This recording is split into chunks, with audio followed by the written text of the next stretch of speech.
Welcome to Fourth Pillar Post, a weekly dosage of Pakistani naked truth about politics.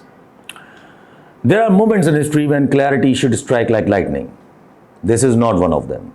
In Pakistan, even when things seems about to happen, they don't. And yet somehow, everything still moves, but sideways. You see, nothing has really collapsed, but nothing is being built either. We are stuck in a dangerous state of suspended chaos, where everyone is waiting for someone else to blink first. At the center of this paralysis is a system pretending to breathe, this political system of ours, while gasping for oxygen. Everyone's watching May 5th, May 6th, and now May 11th for that matter, or whatever arbitrary date will be trending next, for Khan's release, obviously. But ask yourself honestly, did you ever believe Imran Khan is going to walk free without a deal, accident, or surrender by either side? Did you really think the system, this paranoid, this vindictive, ego-drunk system would allow that? No. What you were meant to believe, what they wanted you to hope, was that Bushra Bibi might walk. And that maybe, just maybe, some soft corner still exists, or some new failed, ploy is about to begin. So either her release would be a theater, symbolism, a task, and if it happens, it would mean someone is pushing new agenda, expecting Bushra to bring Khan to deal. That's because in this case, politics won't be driving decisions, revenge will. And if it's not a task, it may be goodwill gesture. Which brings us to a question. Is it beyond personal vendetta? Is finally someone else is pulling the strings? Not out of strength, but out of necessity or shame? This establishment once dreamed of replacing Imran Khan 3 years ago, resetting all the board. They gambled everything. They removed him. They tried alternatives, Zardari, Sharif. They rigged February 8 elections, rewrote judicial doctrines. They did everything. Even flirted with Constitution like 26th Amendment and now force-feeding 27th Amendment. Talking about this, turning this Field Marshal title into legality. And yet, 3 years later, they are still trapped in the same question. How do you destroy someone who has already almost survived everything? Now, if you want to go forward, and God forbids, if you want to try something else, as the talks are going around, things may not end the way establishment expected them. Or right now, whoever is calling the shots, it may not go well for him. Anyways, Sambryal by-election was supposed to be easy, rig and move on. But it didn't go that way. Did it? PMLN had the state on its side, police on its side, blessings on its side, and still they couldn't win without stuffing the boxes. This wasn't routine fraud, this was forceful survival. And worse, they used the army chiefs or field marshals' face for their campaign. That's not electoral politics. That's institutional blackmail. That's desperation with press release. And that will not sit with establishment, especially when the establishment has gotten its lost space. And suddenly these elections may ring bells as to where we stand, to the very establishment who has gotten his grace back, not the leadership. Despite achieving everything on their own, after 3 years of babysitting Noon League has brought us to nowhere, that question might arise. We still have to rig the elections. After all that, when the establishment have all these questions in its mind, you expect establishment to destroy their newfound grace over these same weak faces, and for what? Well, anyway, this time, even with all the effort, the result wasn't just a win or a loss. It was a data point, a signal to the very power circles that tried to bury Khan. 3 years ago, until now. He is not going anywhere. And more dangerously, even when he is silent, he is winning the perception wars. So now we are seeing a subtle shift, which is very interesting. If the personal vendetta is being followed, then this subtle shift says something else. Rhetoric is still hostile, I agree, but the actions are cautious sister. Both sides, Khan and establishment, they are both circling each other like boxers who know that the next punch might be fatal. But there is no dialogue yet. There is movement, definitely. There's no handshake, but there is hesitation. And that hesitation means one thing: no one is controlled. So when no one is in control, how do you expect us to believe all these fantasy ideas of disqualifying PTI members, giving, all these things? So when no one is controlled, leads us to question, lead us to conclusion rather, that it might end in graceful goodbyes or just goodbyes. Khan, for all his rigidity, understands timing. He isn't protesting randomly. He's not unleashing street power just yet, because he knows the system is overplaying its hand. After this India's fiasco, the 27th Amendment, that's desperation. Trying to change the constitution to legalize, unlegalize things.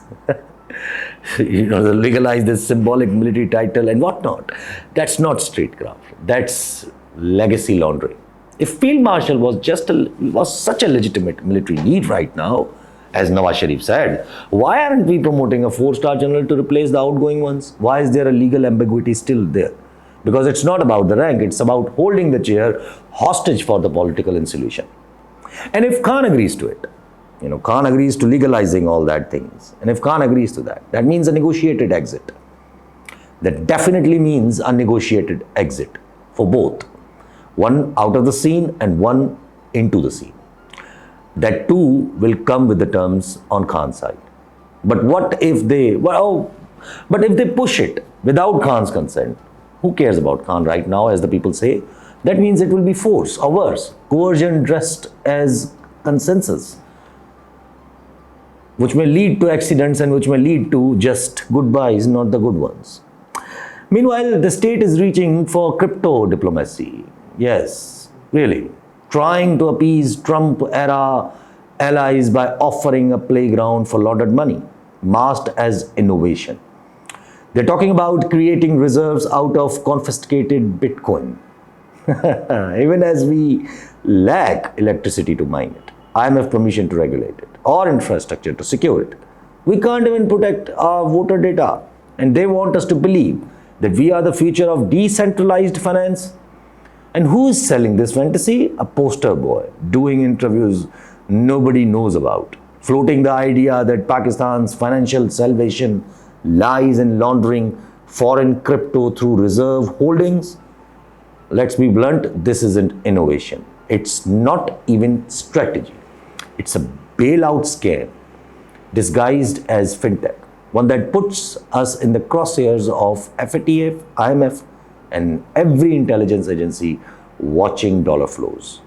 Because once Trump's utility ends, or once India repair ties, all those same crypto dollars will become leverage against it, and we will have build this cage ourselves.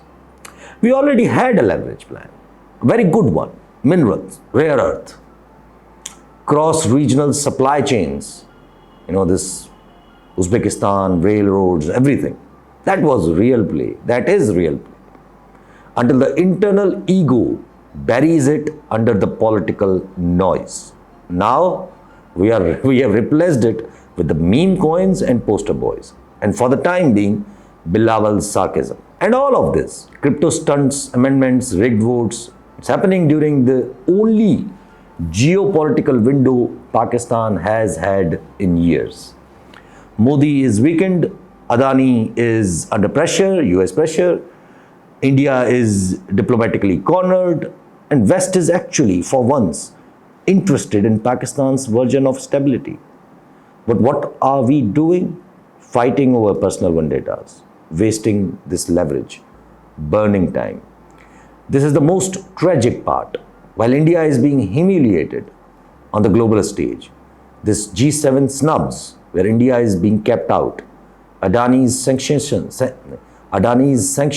which may threaten Modi directly, Netanyahu's chaos, Trump's erratic diplomacy, Pakistan has a golden opportunity to reposition itself. China is defending us. Russia is offering openings. Afghanistan is waiting for mediation.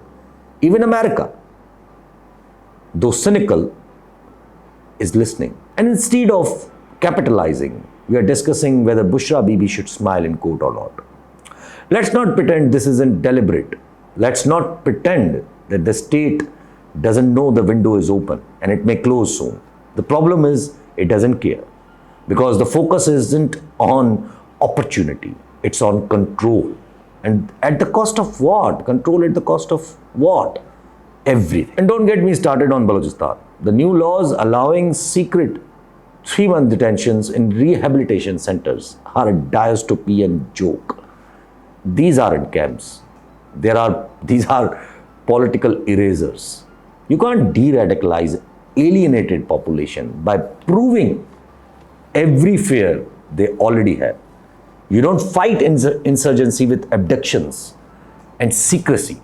That's not counterterrorism. That's manufacturing the self-proclaimed martyrs. And let's not pretend the insurgents don't know about, all that, what you're doing. The moment this act becomes law, it will be your propaganda's best ally. The establishment says it's moving towards stability, but the establishment is saying that it's moving towards stability. But stability doesn't come from locking everyone up and hoping they stay quiet. It comes from credible political transition, a functional judicial system, and a state that stops eating itself. And what about Khan? People ask, why is he waiting? Because he knows the script better than anyone. The moment he steps out too early, they'll crush him. But if he waits, if he lets these contradictions rot from within the system, then they will have no choice. And right now, you can see the rot. You can see it in the contradictory messages or statements from the power brokers and a confused narrative by the establishment. Establishment is not negotiating from the strength, even if they believe it. They are just gambling on a distraction. If Bushra Bibi is released, don't celebrate. Watch. Watch how she is released or why she is released. Wait for it. If it's a task, it's a trap. If it's a goodwill gesture, it might be a sign. But if it's a desperate appeasement, then Khan holds all the real cards. So here's the real question, or the final question. What if Khan comes out without a deal? Does this system absorb him, or does it collapse trying? Because if he walks without compromise, it's the last nail in the coffin. Not just for those in power, but for the very illusion that this system could outlive its contradictions. And that's why everyone's stuck. Because they know if this ends wrong, it ends forever. So they wait, and so does he. But time isn't loyal to the cautious. The world is moving. Modi is slipping. Trump is reshuffling. China is watching. Iran is reacting. Israel is on the edge. The global board is alive, and we are busy counting disqualifications. In the end, it won't be the Khan or establishment that loses. It will be Pakistan, losing the last chance it had to define itself outside the shadow of its own fear. Finally, a thought to ponder. The Saudi MBS may push for his agendas again, but through faces already weakened this time. There are chances this time it will not be same as before.